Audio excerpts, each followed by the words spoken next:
Hey there. Subscribe to my channel. And also press this bell icon.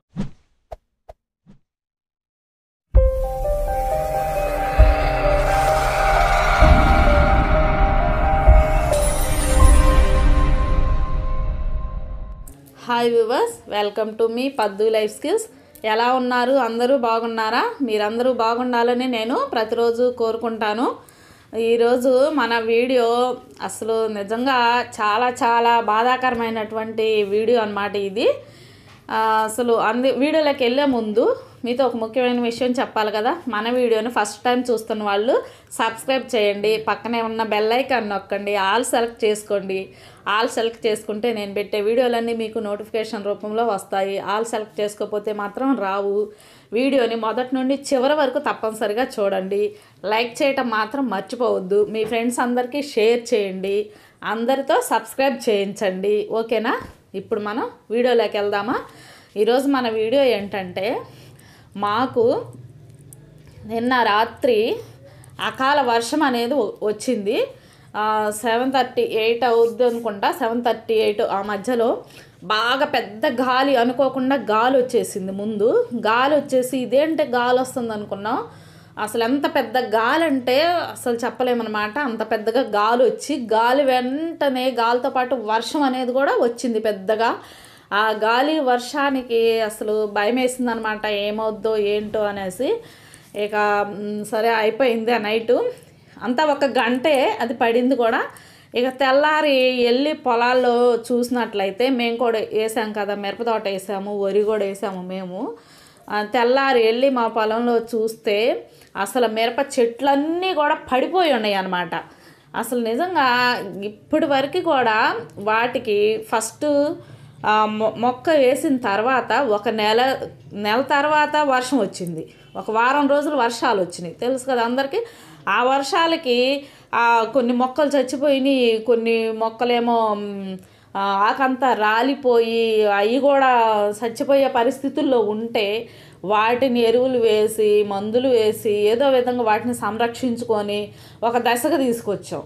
ఒక దశకు తీసుకొచ్చుకున్న తర్వాత మళ్ళీ ఆ చచ్చిపోయిన మొక్కల దగ్గర మళ్ళీ నారు అనేది కొనుక్కొచ్చి, ఆ నారు కూడా ఈ సంవత్సరం రేట్ ఎక్కువ అనమాట. నారు కొనుక్కొచ్చి మళ్ళీ వేసి వాటిని ఏదో ఒక విధంగా వాటిని సంరక్షించుకుంటూ ఉంటుంటే అకాలంగా ఈ వర్షం అనేది రావటం జరిగింది. మా ఒక్కళ్ళకే కాదు, రైతులందరికీ. అంటే ఈ అంతటా లేదు ఈ వర్షం. జస్ట్ మా ఊరు, మా పక్కన ఒక 2-3 గ్రామాలకు మాత్రమే ఈ వర్షం అనేది పడింది. ఈ 2-3 గ్రామాలలో ఉన్నటువంటి మిర్చి రైతులు, పత్తి రైతులు, వరి, ఈ 3 ప్రధానంగా మా విలేజెస్లో మేము పండించే పంటలు. ఈ 3 కూడా చాలా నష్టం అనేది జరిగింది. 3 పైర్లకి. పత్తి రైతులు కూడా చాలామంది పాపం పొలంలో పత్తి ఉండి, ఇంకా నేను ఆ పత్తి పొలాల్లోకి వెళ్ళలేదు, అందుకే అది తీలాపోయాము. ఆ పత్తి కూడా చాలా నష్టం అనేది జరిగింది. ఆ పొలాలు ఏ విధంగా ఉన్నాయో మీకు చూపిద్దామని చెప్పేసి ఈ వీడియో చేశాను. చూడండి అసలు ఏ విధంగా ఉన్నాయో. ఇదిగో చూస్తున్నారు కదా ఈ మిర్చి తోటని. ఇది 2 నెలలకు పైన అన్నమాట.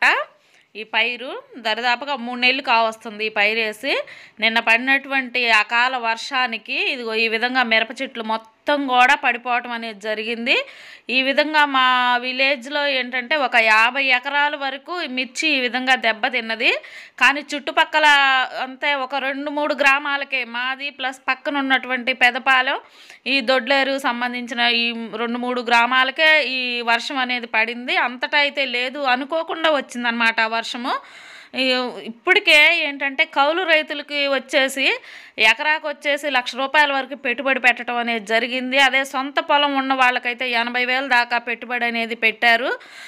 ఈ పైరు వేసినటువంటి ఒక నెల రోజులకి ఈ మధ్య వర్షాలు, ఒక వారం రోజులు బాగా వర్షాలు పడినాయి. ఆ వర్షాలకే మొక్క అంతా కూడా ఆకంతా రాలిపోయి, కొన్ని మొక్కలు చచ్చిపోయి ఇదైపోతే మళ్ళీ నారు అనేది తీసుకొచ్చుకొని మళ్ళీ నారు నాటుకోవటం అనేది జరిగింది. ఈ మొక్కలకు కూడా మళ్ళీ మందులు వేసి, ఎరువులు వేసి, మందులు కొట్టి వీటిని కాస్త ఇగురు అనేది వచ్చి పూత దశకు వచ్చి కొద్దిగా బతికించుకుందాము అని ఆ మొక్కల్ని బతికించుకొని ఈ స్టేజ్కి తీసుకొచ్చుకున్నారు. మళ్ళీ అనేది ఈ స్టేజ్కి తీసుకొచ్చుకున్న తర్వాత మళ్ళీ ఈ వర్షం అనేది ఈ విధంగా పట్టడం వల్ల ఈ పైరు అనేది ఇట్లా పాడైపోయింది. ఇది మిర్చి రైతులకి జరిగినటువంటి నష్టము ఇదన్నమాట. ఈ పొలాలు చూడండి, ఇది చూస్తున్నారుగా, ఈ వరి పొలాలు. ఈ అకాల వర్షానికి వరి పొలాలు కూడా ఈ విధంగా పడిపోవటం అనేది జరిగింది. ఇవి ఒక 30 ఎకరాల వరకు ఉంటాయన్నమాట మా గ్రామంలో. ఇంకా చుట్టుపక్కల గ్రామాల్లో ఇంక ఎన్ని పాడైపోయినాయో నేనైతే చూడలేదు, కానీ మా విలేజ్లో వరకు ఈ విధంగా పడిపోయినాయి. వీటికి ఎకరాకు వచ్చేసి 30,000 వరకు పెట్టుబడి పెట్టి ఉన్నారు. ఇవన్నీ చూడండి, ఈ వరి పొలాలు ఈ విధంగా నేల పాలయ్యి నీళ్ళల్లో పడి ఉంటే అవి ముక్కిపోయి తినటానికి కూడా సరిగ్గా పనికిరావు. అమ్ముకోవడానికి కూడా వాళ్ళకి మంచి రేట్ అనేది, గిట్టుబాటు ధర అనేది కూడా వాళ్ళకి ఉండదన్నమాట ఈ రైతులకి. ఈ నోటికొచ్చిన ధాన్యం చూడండి ఏ విధంగా పడిపోవటం అనేది జరిగింది. అందుకే రైతులకి ఎప్పుడైనా చూడండి ప్రకృతి మీద ఆధారపడి ఉంటుంది రైతు యొక్క జీవితం. అందుకే ప్రకృతి వైపరీత్యాలు జరిగినప్పుడు రైతులు నష్టపోవాల్సిన పరిస్థితులు అనేవి వస్తూ ఉంటాయి. కాబట్టి అందరూ కూడా రైతుకి మద్దతుగా ఉండాలని చెప్పేసి, రైతును గౌరవించాలని చెప్పేసి నేను కోరుకుంటున్నాను. చూడండి అసలు ఎట్లా పోయిందో చూడండి. ఇంకా అసలు ఈ రైతులు ఇంకా కన్నీరు పెట్టుకోవడం తప్ప వాళ్ళు చేయగలిగేది ఏమీ లేదు. ఏదైనా ఇప్పుడు ఒక వ్యాధి వచ్చిందంటే దాన్ని మందులతో నయం చేసుకోవచ్చు మనుషులు అయినా, లేదు ఈ పైర్లకైనా ఏదైనా బొబ్బరు కానీ దోమ పురుగు అట్లా ఉంటే మందులు పిచికారీ చేసో లేదా ఎరువులు వేసో ఏదో ఒక విధంగా వాటిని పంట పండిస్తారు. కానీ ఇటువంటి ప్రకృతి వైపరీత్యాలు జరిగినప్పుడు రైతు దీన్ని ఏ విధంగా సేవ్ చేయగలుగుతారు చెప్పండి మీరైనా సరే. చూస్తున్నారు కదా, అసలు ఇదైతే మరీ నేలకి ఒరిగిపోయిందనమాట. ఇది కొంచెమైనా కూడా నిలవలేదు. అదిగో చూడండి, ఈ కంకులు వచ్చినాయి బాగా చక్కగా తయారవుతున్నాయి ఇప్పుడే రైసు. చూడండి అసలు ఎట్లా ఉన్నాయంటే నిజంగా రైతు ఆ పొలాల్లో కూర్చొని పాపం కన్నీళ్ళు పెట్టుకోవటం తప్ప ఇక మిగిలింది చేయగలిగింది ఏమీ లేదనమాట. అసలు ఇంతటి వైపరీత్యం జరగటం అసలు అనుకోకుండా జరిగింది, ఊహించలేదనమాట అసలు ఎవ్వరూ కూడాను. అంత సడన్గా వచ్చేసింది, అంత పెద్ద గాలి వర్షము అసలు అన్ని ప్రాంతాలకు లేదు. కానీ ఎందుకనే మరి మా 2-3 విలేజ్లకే ఇలా జరగటం అనేది ఎప్పుడూ చూడలేదు. ఇది చూడండి అసలు ఇంకా వాటరు పొలంలో అలాగే వాటర్ కూడా నిలిచిపోయి ఉన్నాయి. ఇదంతా కూడా వరి పొలమే. అసలు ఏమన్నా పైరు కనపడుతుంది అని చూడండి, అంత నీళ్లు తప్ప అంతా మునిగిపోయిందనమాట నీళ్ళల్లో. అసలు ఇంక మరి దీన్ని ఏం చేయాలో కూడా అర్థం కాని దిక్కుదోచన పరిస్థితి అనమాట ఇది. ఇదంతా చూడండి అసలు అబ్బా ఎట్లా ఉందంటే నిజంగా మనకు చూస్తుంటేనే చాలా బాధ వేస్తుంది. మరి ఆ రైతు పరిస్థితి ఒక్కసారి మనం ఆలోచించాలి. అందుకనే పంట పండిస్తేనే కదా ఎవరైనా మనం తినగలిగేది. ఎంత ఉద్యోగాలు చేసేవాళ్ళైనా సరే రైతు పండించిన పంట తినే కదా మనం బతుకుతుంది. అందుకే ఒక్కసారి ఆలోచించి చూడండి, అసలు రైతు పరిస్థితిని అర్థం చేసుకోవడానికి ప్రయత్నించండి. ఓకేనా? చూశారు కదా మా పొలాలు ఏ విధంగా పాడైపోయినాయి అనేది వర్షానికి. అయితే ఇప్పుడు మనం ఎన్నో ఉద్యోగాలు చేస్తూ ఉంటారు, అందరూ ఏయో రకరకాలుగా బిజినెస్లు అన్నీ చేస్తూ ఉంటారు, కానీ డబ్బులు సంపాదిస్తారు. కానీ ఆ డబ్బులు మాత్రం తినరు కదా.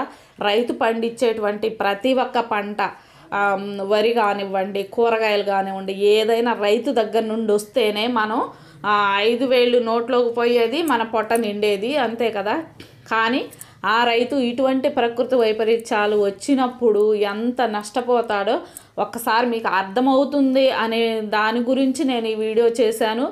అందుకే మనం ఎప్పటికీ కూడా రైతుకి చాలా చాలా రుణపడి ఉన్నామని చెప్పేసి నేను ఈ వీడియో ద్వారా మీకు తెలియజేస్తున్నాను. ఒక్కసారి మీరు కూడా అర్థం చేసుకోండి రైతు యొక్క బాధ, రైతు యొక్క కష్టాలు, రైతుకు మనం ఏ విధంగా రుణపడి ఉన్నాలో మీకు ఈ వీడియో చూస్తే అర్థమవుతుంది.